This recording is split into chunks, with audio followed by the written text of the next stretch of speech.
তরুণরাই হবেন নতুন বাংলাদেশের মূল চালিকা শক্তি বলে জানিয়েছেন স্থানীয় সরকার এবং যুব ও ক্রীড়া মন্ত্রণালয়ের উপদেষ্টা আসিফ মাহমুদ সজীব ভূঁইয়া।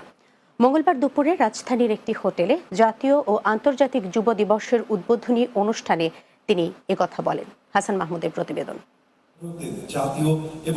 জাতীয় ও আন্তর্জাতিক যুব দিবসে এবারের প্রতিপাদ্য প্রযুক্তি নির্ভর যুবশক্তি বহুপাক্ষিক অংশীদারিত্বে অগ্রগতি। মঙ্গলবার যুব দিবসে ১৬ জন কৃতিত্বপূর্ণ উদ্যোক্তা ও সংগঠককে জাতীয় যুব পুরস্কার ২০২৫ প্রদান করা হয়। আজকে প্রায় ৩০ বছর যাবৎ যে প্রতিবন্ধী মানুষের জন্য, নির্যাতিত মানুষের জন্য বেশ কিছু কাজ করে আসছি, সেই কাজের ফলশ্রুতিতে কিন্তু আজকে আমাকে দেশসেরা সংগঠক হিসেবে সম্মানিত করেছে জাতীয় যুব উন্নয়ন অধিদপ্তর। নিজেকে স্বাবলম্বী করার জন্য যত ক্রাইটেরিয়াগুলো আছে সেগুলো মেনটেন করেছি, প্লাস কঠিন পরিশ্রম করেছি।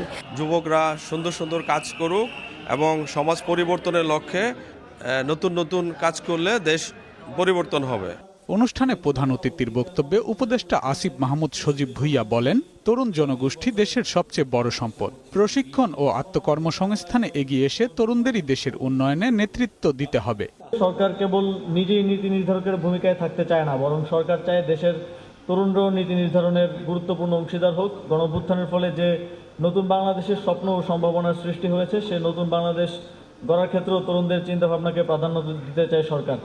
তিনি বলেন, যুবনীতি প্রণয়নে তরুণদের অংশগ্রহণ নিশ্চিত করতে 10টি বিশ্ববিদ্যালয়ে পলিসি কম্পিটিশন ও অক্টোবর মাসে বাংলাদেশ ইউথ সামিট আয়োজন করা হবে। দেশের 10টি বিশ্ববিদ্যালয়ে পলিসি কম্পিটিশন আয়োজনের উদ্যোগ নিয়েছে। হাসান মাহমুদ, বাংলা টিভি, ঢাকা।